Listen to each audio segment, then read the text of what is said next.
Okay students, तो आज हम स्टार्ट करेंगे नया chapter class 9 civics electoral politics.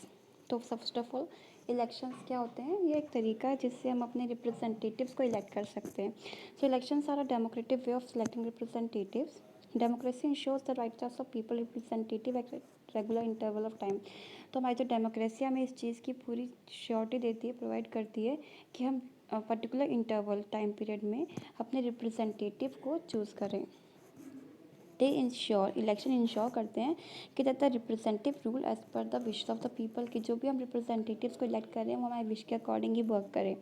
Elections help voters to choose representatives who will make laws for them from the government and take major decisions. Elections इस चीज़ की surety देते हैं कि हम जब वोटर्स उनको सही हमारे अपने पसंद के रिप्रेजेंटेटिव को चूज़ करें, गवर्नमेंट फॉर्म करें और वो हमारे फेवर में मेजर डिसीजंस लें जिससे सिटीजन्स का वेलफेयर हो। The voters can choose the party whose policies will guide the government and law making.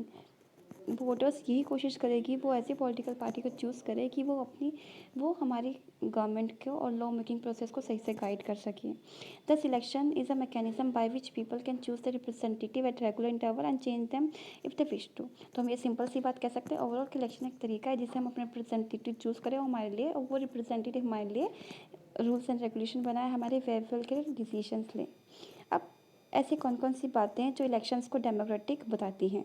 Some non democratic nations also of elections but that they are not real choices. ऐसे हमने पिछले chapter में पढ़ा था what is democracy, why democracy, कि ऐसे बहुत सारी डेमोक्रेटिक कंट्रीज़ हैं जो अपने आप को डेमोक्रेटिक बताती हैं और कहती हैं कि हमारे वहाँ पे इलेक्शंस नॉर्मल डेमोक्रेसी इलेक्शंस हैं।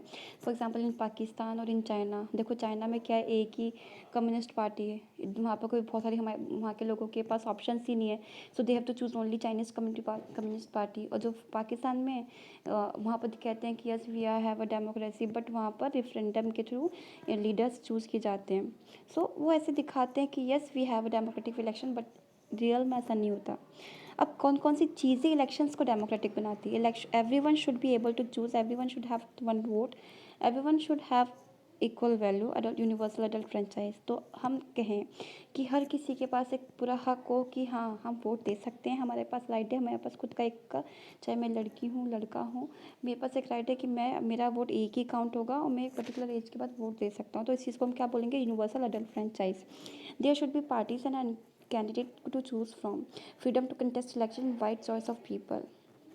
यहाँ पर बहुत सारी, अगर हम इलेक्शंस को डेमोक्रेटिक तभी कह सकते हैं कि जब हमारे पास बहुत सारे ऑप्शंस हो पार्टीज़ को चूज़ करने की। Election must be held regular intervals, election her regular intervals में हेल्ड होने चाहिए।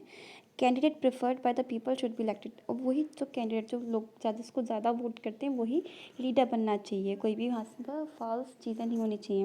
Election should be held in free and fair atmosphere to be democratic, और इलेक्शन के बीच में कोई भी धोखाधड़ी नहीं होना चाहिए, कोई भी करप्शन नहीं होना चाहिए, बहुत फ्री एंड फेयर एटमॉस्फेयर में कंडक्ट होना चाहिए। बहुत हद तक कोशिश करते हैं इलेक्शन कमीशन की सही से इलेक्शन कंटेस्ट करवाया जाए बिना किसी चीटिंग के, बट ऐसी बहुत सारी कंडीशन बहुत सारी कंट्री में नहीं फॉलो की जाती, पर फिर भी वो अपने आप को डेमोक्रेटिक नेशंस बोलती है।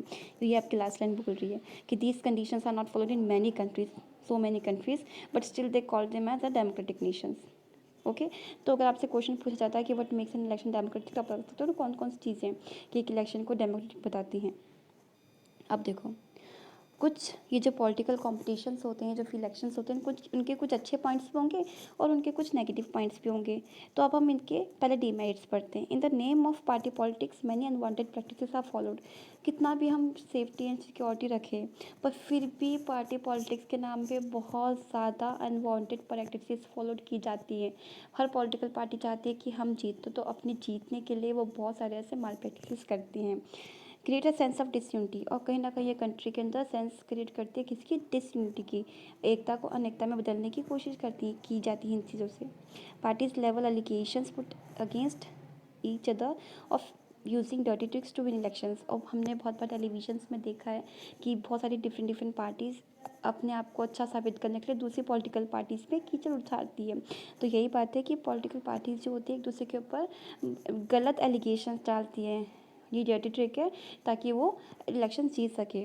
Long term and sensible policies can not be formulated, क्योंकि हमें पता है फिक्स टाइम ड्यूरेशन होता है इलेक्शन, ये जो हमारे गवर्नमेंट का, तो लॉन्ग टर्म और सेंसिबल पॉलिसीज़ कभी फॉर्मुलेट ही नहीं की जाती इलेक्शन से। जब हमें लगता है कि स्टेबिलिटी आने वाली है, स्टेबल कंडीशंस हो रही है, तो कहीं ना कहीं एक टाइम हो जाता है कि अब इलेक्शंस होंगे, दोबारा से चेंज होगा, कहीं ना कहीं फिर पॉलिटिकल पार्टीज में कुछ चेंजेस आ ही जाते हैं। तो इसलिए लॉन्ग टर्म और sensible policies can not be formulated simple enough. Good people do not enter in politics. और जो लोग सीधे होंगे, शरीफ होंगे, जिनसे झूठ नहीं बोला जाता होगा, है ना, और जो किसी के भी बहकावे में आ सकते हैं, इसलिए तो वो सोचेंगे कि जब हमारे नाम की तो है ही नहीं पॉलिटिक्स, अगर हम तो ये चीज़ कर ही नहीं सकते, क्योंकि वो कभी करप्ट नहीं हो सकते। तो जो अच्छे पीपल होते हैं वो कभी पॉलिटिक्स में एंटर नहीं करते। पर इसका मतलब ये नहीं कि जितने भी पॉलिटिक्स के अंदर लोग इन्वॉल्व हैं वो सारे बुरे होते हैं। No, it is not like that. पर बहुत सारे लोग इसमें एंटर नहीं हो पाते जिनके पास सही में नॉलेज होती है, because they can not face the corrupt people. Okay, merits क्या है इसके? Elections are good because they force the ruling party to perform. अगर इलेक्शंस ही नहीं होंगे, जो गवर्नमेंट है, जो रूलिंग गवर्नमेंट है, वो सही से परफॉर्म ही नहीं करेंगे, अरे हमें तो यहीं पर कंडक्ट, हम ही तो रहेंगे यहाँ पर हमेशा, तो हम क्यों किसी के लिए कुछ काम करें? तो उनके पास एक प्रेशर तो होना चाहिए कि इलेक्शंस होंगे तो हम हटा देंगे यहाँ की हमारे यहाँ की पब्लिक, इसलिए हमें इनके लिए कुछ काम करना पड़ेगा। The government is aware that it will be voted out of power if it does not perform as the people expected. तो गवर्नमेंट को ये चीज़ अच्छे से पता है कि अगर उसने सही से काम नहीं किया पीपल के फेवर में, तो वहाँ से हटा दी जाएगी। It forces parties and leaders to perform, so the competition is good.